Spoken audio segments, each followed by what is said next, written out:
Hi friends, good morning. तर आज आहे गुरुवार आणि एकादशी पण आहे. तर आज देवपूजा पूर्ण करायची. देव मंदिर वगैरे सगळं घासण्याची वेळ झाली आहे. तर मी मंदिर वगैरे स्वच्छ पुसून वगैरे देव वगैरे स्वच्छ घासलेत आणि देव व्यवस्थित रचून देवपूजा केली आहे. तर बघा, एक एक देव असा व्यवस्थित धुवून वगैरे त्याची पूजा केलेली आहे. सगळ्यांना फुलं वगैरे अर्पण केली आहे. दर गुरुवारी आणि त्याच्यानंतर पुढच्या वेळेस मंगळवारी, मग त्याच्यानंतर पुढच्या वेळेस परत गुरुवारी आणि मध्येच असा वेळ मिळाला तर मी पूर्ण साफ करते. हे बघा मंदिर पण, कारण की हे जे डिझाईन आहे त्याच्यामध्ये धूळ खूप साचते, त्यामुळे ते वेळोवेळी साफ करावंच लागतं. पूर्ण साफ केले आणि मी आता चालली आहे मठामध्ये, कारण की गुरुवारी आणि मागच्या वर्षापासून आम्हाला सुतक येते. या वर्षापर्यंत मागच्या गुरुवारला संपलं. मागच्या गुरुवारी मी हळदी कुंकू केलं, त्यामुळे वेळ मिळाला नाही मठात जायला. त्यामुळे मी आता या गुरुवारी मठात जाणार आहे. तर चला मठात जाऊया.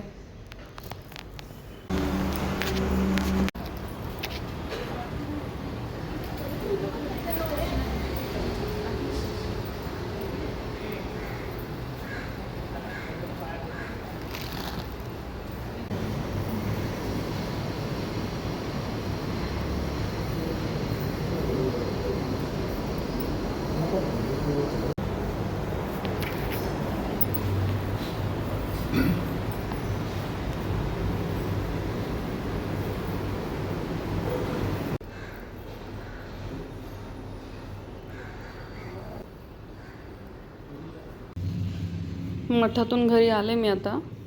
मस्तपैकी प्रसाद भेटलेला आहे. जीतचा फेवरेट आहे, बुंदीचा लाडू आणि गुलाब. तर मठातनं आलो. खूप दिवसापासून बोलायचं चाललं आहे.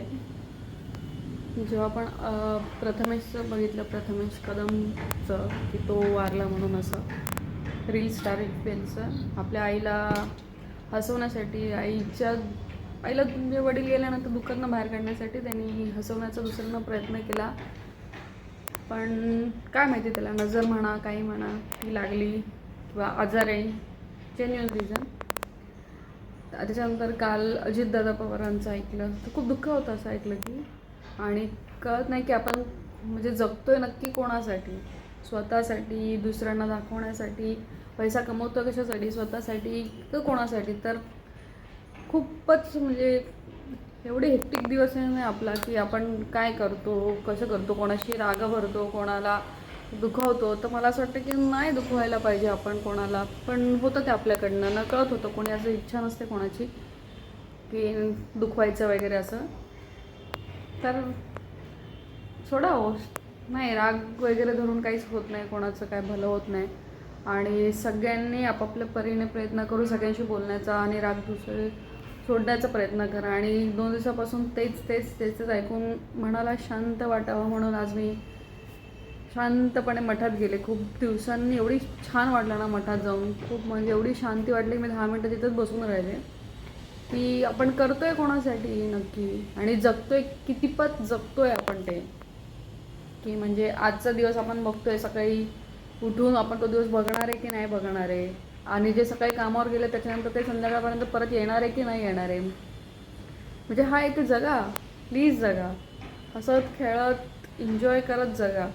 त्याला हे पाहिजे, त्याला ते पाहिजे, तो काय विचार करेल, हा काय विचार करेल, कशाला ना. कोणी सांगितलं आपल्याला? जन्माला येताना विचार करून आलं होतं का? नाही ना.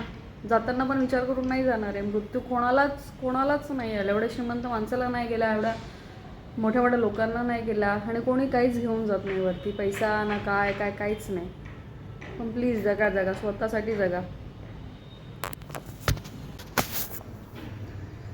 मी आताच तुम्हाला म्हटलं की जगा, उद्याचा विचार करू नका. आणि मीच बघा उद्याच्या विचारासाठी मी काय केले. इडलीचं पीठ, उद्या इडली करायची आहे म्हणून भिजत घातले. डाळ तांदूळ सेम उद्याचा विचार की उद्या इडली करूया किंवा डोसे करूया, त्यासाठी भिजत घातले. हे बघितलं ना तू, मी पण उद्याचाच विचार केला ना की उद्या मुलांना डब्याला लागेल इडली किंवा डोसे, त्यासाठी ते डाळ भिजत घातली, तांदूळ भिजत घातले.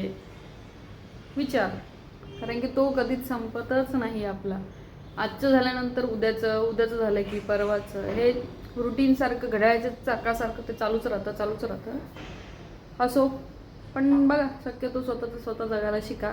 आणि मी पण म्हणतेच की स्वतःसाठी जगेन. काही कोणी जगत नाही, लेडीज तर नाहीच नाही. मुलाला हे लागतं, मुलीला हे लागतं, किंवा नवऱ्याला हे लागतं, सासू-सासऱ्यांना हे लागतं. सगळे आपापल्या परीने तेच करत असतात आणि मी पण तेच करते की मुलांना आज हे पाहिजे, मुलांना ते पाहिजे.